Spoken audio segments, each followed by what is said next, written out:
Badlapur railway स्थानकात सलग तिसऱ्या दिवशी लोकल ट्रेन अर्धा तास उशिराने धावत आहेत। त्यामुळे नागरिक संतप्त झालेले आहेत, प्रवासी संतप्त झालेले आहेत। त्याच तिसऱ्या दिवशी देखील स्टेशन मास्टरला घेराव घालण्यात आला आणि या संदर्भात जाब विचारण्यात आला की लोकल्स का लेट येत आहेत। लोकल सेवा सातत्याने उशिरा धावत असल्याने प्रवाशांना मात्र याचा मोठा फटका बसतोय, मनस्ताप सहन करावा लागतोय।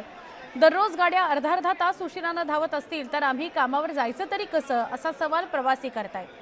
स्टेशन मास्टरकडे दररोज जाऊन लोकल उशिराने धावत असल्याची तक्रार केली जाते, पण रेल्वे प्रशासनाला मात्र प्रवाशांशी काहीही देणं घेणं नाहीये।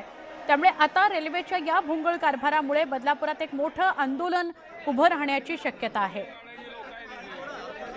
आमचे प्रतिनिधी गणेश गायकवाड यांच्याशी बोलूया। गणेश, सकाळची वेळ आणि ऑफिसला लवकर पोहोचण्याची घाई असते, पटापट स्टेशनवर यायचं तर अर्धा पाऊण तास ट्रेन उशिरा असेल तर कसं काय चालायचं? का होतोय हा उशीर? सलग इतके दिवस नेमकं काय घडतंय?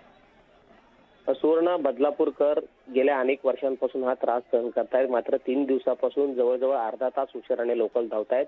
मुळात म्हणजे बदलापूरची लोकसंख्या आता 9 लाखांच्या वर पोहोचली आणि त्या मानानं बदलापूरकडे येणाऱ्या ज्या लोकल आहेत त्यांची फ्रिक्वेन्सी आहे ती खूप कमी आहे।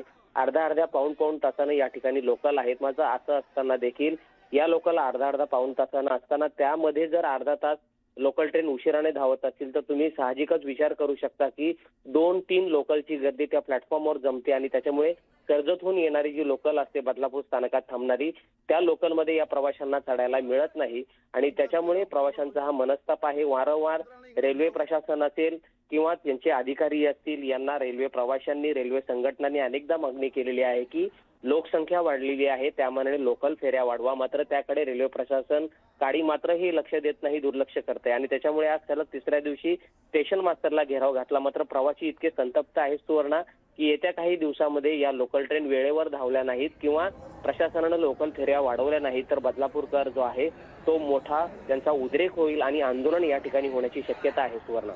नक्की, धन्यवाद माहिती दिल्याबद्दल।